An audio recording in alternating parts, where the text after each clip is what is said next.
Deus abençoe. Deus abençoe os irmãos que também estão conectados através da internet. Vamos retomar a nossa leitura da mensagem A Era de Éfeso, a Era da Igreja de Éfeso.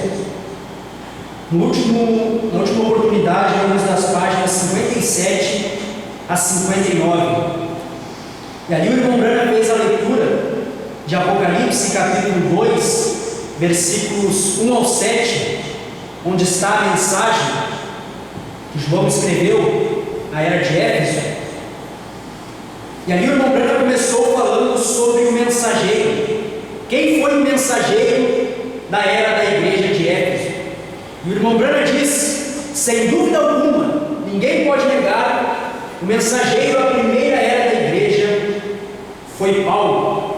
O mensageiro, a primeira era dos gentios, a era de Éfeso, foi o apóstolo Paulo. Embora Pedro tivesse aberto a porta para os gentios, como Jesus houvera dito, que a Pedro tinha se dado a chave do reino dos céus, e ele tinha poder para abrir e para ligar. O que ele ligasse na terra seria ligado no céu, e o que ele desligasse na terra seria desligado no céu. Então Pedro recebeu esta chave para abrir a porta do Evangelho para os gentios. Isto se cumpriu no dia de Pentecostes, quando 19 nações debaixo do céu estavam ali em Jerusalém para ouvir aquela mensagem. Mas embora Pedro tivesse aberto a porta para os gentios, o mensageiro, o apóstolo e profeta aos gentios foi Paulo, conforme diz em Romanos 11, versículo 13: porque convosco falam gentios, que enquanto for apóstolo dos gentios, glorificarei o meu ministério. Romanos 11, 13. Paulo, apóstolo dos gentios. Em Gálatas capítulo 1, versículos 12 ao 19 e versículo 2, ali diz que Paulo recebeu o Evangelho por revelação. Ele não consultou nem carne nem sangue, ele não esteve com nenhum dos apóstolos, mas por revelação de Jesus Cristo, quando ele esteve na Arábia por 3 anos, foi ali que ele recebeu a revelação do Evangelho. E Paulo disse: aprove a Deus revelar o seu Filho em mim, para que eu o pregasse entre os gentios. Paulo foi escolhido e separado desde o ventre da sua mãe, para pregar o Evangelho, anunciar as boas novas aos gentios. E Gálatas capítulo 2, versículos 6 ao 9, diz que Paulo tinha o Evangelho da circuncisão para pregar aos gentios. Pedro foi chamado com o Evangelho da circuncisão. Pedro foi chamado para pregar aos judeus, mas Paulo tinha o Evangelho da circuncisão, o Evangelho que seria pregado aos gentios. E a era de Éfeso teve seu princípio cerca de 53 depois de Cristo, por volta do meio século, pois foi ali que Paulo fundou a igreja em Éfeso. Sabemos que Éfeso ficava na Ásia Menor, na Grécia. Então Éfeso representa a primeira era gentia. Quando Paulo fundou a igreja em Éfeso no ano cerca de 53 depois de Cristo, então, através disso, podemos dar a data de início da era de Éfeso, cerca de 53 depois de Cristo. E o irmão Brana diz que a maneira de Paulo ministrar estabeleceu um padrão para os mensageiros futuros e para os demais, e para cada verdadeiro ministro. Os mensageiros que seguiram o segundo, o terceiro, o quarto e assim sucessivamente, tiveram o exemplo e o modelo de Paulo, e cada verdadeiro ministro tem o exemplo e o padrão de Paulo para se aproximar. Embora o verdadeiro ministro não alcance a esfera profética que Paulo alcançou, mas mesmo assim Paulo é o padrão para cada verdadeiro mensageiro cada verdadeiro ministro de Deus. E Paulo, o irmão Branham diz, teve uma qualidade tríplice no seu ministério. O irmão Branham citou uma aqui nas páginas que lemos no culto anterior, e agora ele vai citar mais duas na leitura que seguiremos. No próximo resumo falaremos sobre isso. E o irmão Branham diz: em segundo lugar, seu ministério foi no poder do Espírito, demonstrando assim a palavra falada e escrita.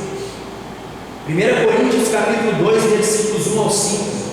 E eu, irmãos, quando fui ter convosco, anunciando-vos o testemunho de Deus, não fui com sublimidade de palavras ou de sabedoria, porque nada me propus saber entre vós, senão a Jesus Cristo, e este crucificado.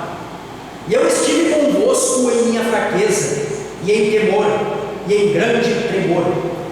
A minha palavra e a minha pregação não consistiu em palavras persuasivas de sabedoria humana, mas em demonstração de espírito e poder, para que a vossa fé não se apoiasse em sabedoria de homens, mas no poder de Deus. Atos capítulo 14, versículos 8 ao 10, diz: e estava sentado em Listra certo varão leso dos pés, coxo desde o ventre de sua mãe, o qual nunca tinha andado. Este ouviu falar de Paulo, que fixando nele os olhos e vendo que tinha fé para ser curado, disse em voz alta: levanta-te direito sobre teus pés. E ele saltou e andou. Também em Atos capítulo 20, versículos 9 ao 12: e estando um certo mancebo, por nome Eutico, assentado numa janela, caiu do terceiro andar, tomado de um sono profundo que lhe sobreveio durante o extenso discurso de Paulo, e foi levantado morto. Paulo, porém, descendo, inclinou-se sobre ele e, abraçando-o, disse: não vos perturbeis, que a sua alma nele está. E subindo, e partindo o pão e comendo, ainda lhes falou largamente até a alvorada, e assim partiram. Levaram vivo o mancebo e ficaram não pouco consolados. Atos capítulo 28, versículos 7 ao 9.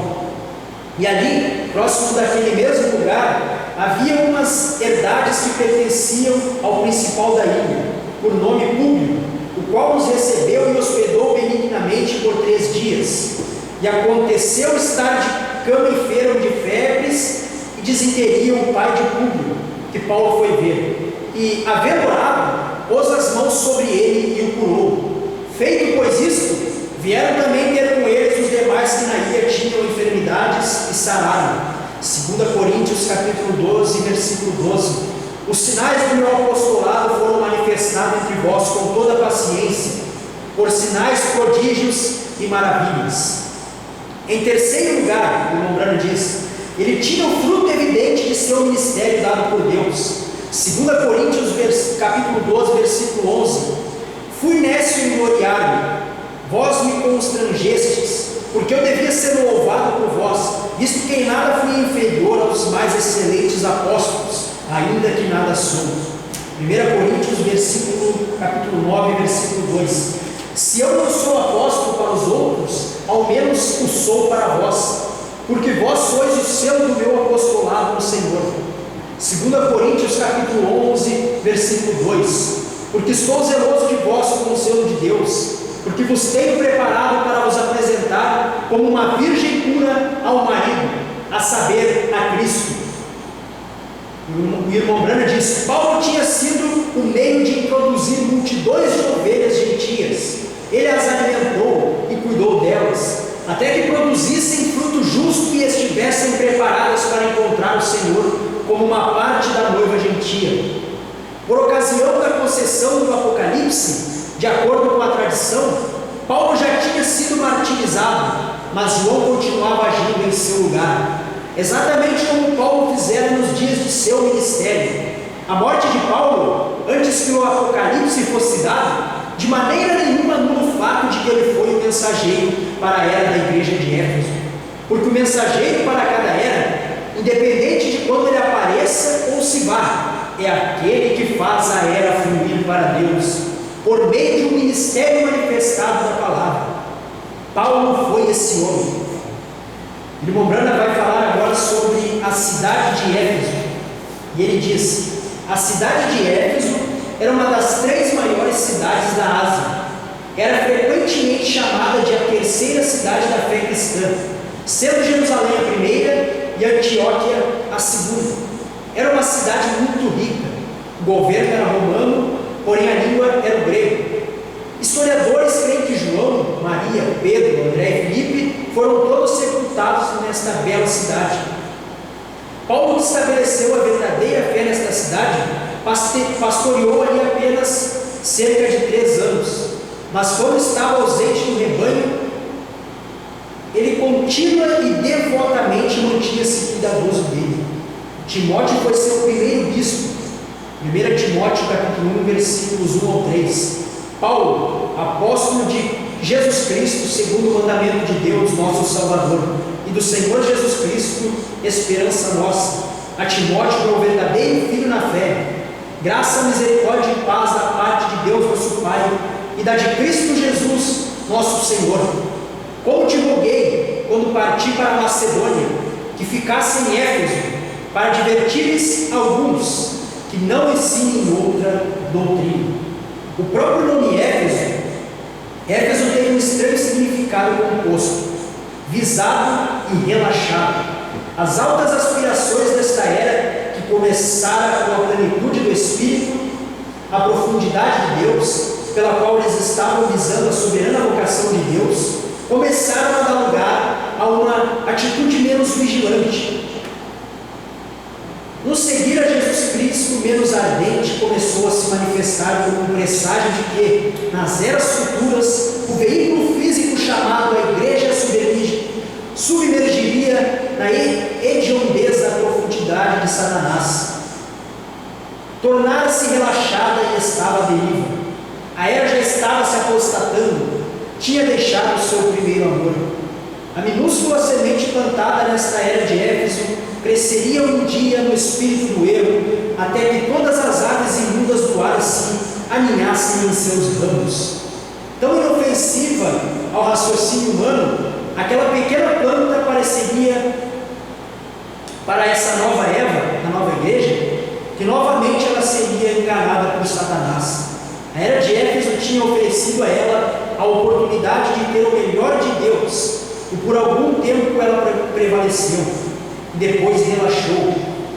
E naquele momento de descuido, Satanás plantou a semente da completa ruína. Paramos na página 61, vamos receber o nosso pastor.